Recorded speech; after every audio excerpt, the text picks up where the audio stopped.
Hi guys, another day na naman sa pagguna, no? Kay maulan-ulan na dito guys, maganda na talaga to. Dahil ito po yung araw na talagang makakabunot ako ng maganda kasi kapag maulan talaga, basa po yung lupa. Yun po yung magandang paglinisan talaga kasi hindi siya matigas. At sa mga nagagalit na dyan kasi nga puro lang daw bakuran yung mga upload ko. Ano ba kasi ang gusto nyong i-upload ko? Gusto nila mag-shopping naman daw ako. Bumibili naman ako sa mga gusto kong bilihin pero hindi ko na lang kailangan ipapakita yung iba sa inyo.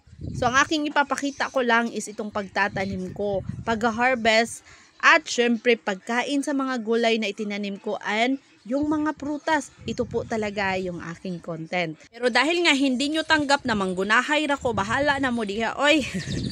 Yes po, yung mga hindi nakakaalam, graduate po ako ng 4-year course. Pero guys, yung pag-graduate ko noon hindi po yun kawalan sa akin. Kasi nung time nag-aaral ako, ang dami ko talagang natututunan sa buhay. Na importante talaga ang mag-aral. Pinaka-importante talaga yon na kailangan mo sa yung Kasi nga, marami kang malelearn sa yung pang-araw-araw, sa yung buhay. O diba? O diba? So ganun lang yun guys. At dahil nga syempre babae tayo, magkakapamilya, magkakaanak, priority po sa akin yung aking mga anak.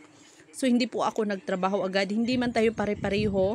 Hindi pa tayo pare-pareho ng pinagdaanan. Yung iba kasi is, sabi ko, grabe yung ko sa iba kasi nagbigay talaga sila ng yung bang sacrifice para lang makapagtrabaho, makapagbigay ng pera sa mga anak para makabili ng makabahay, yung ganun. Grabe talaga yung sacrifice. Talagang super ako sa kanila, proud ako sa kanila.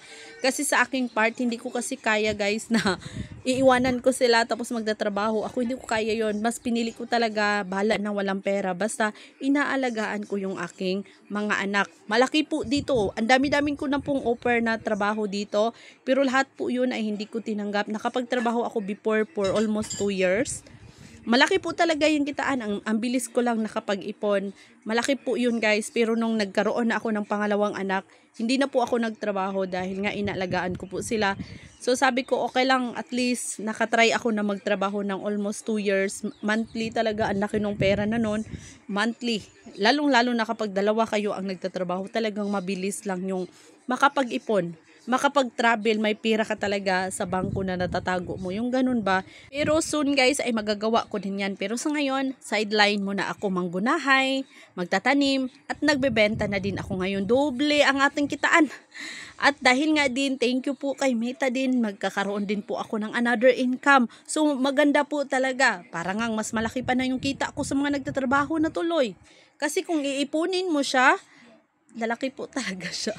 So yung ganun ba? Pero guys, syempre nag-iipon po ako ngayon kasi syempre gusto ko talagang bumili ng lupa na mabilhan ko para mapagtaniman.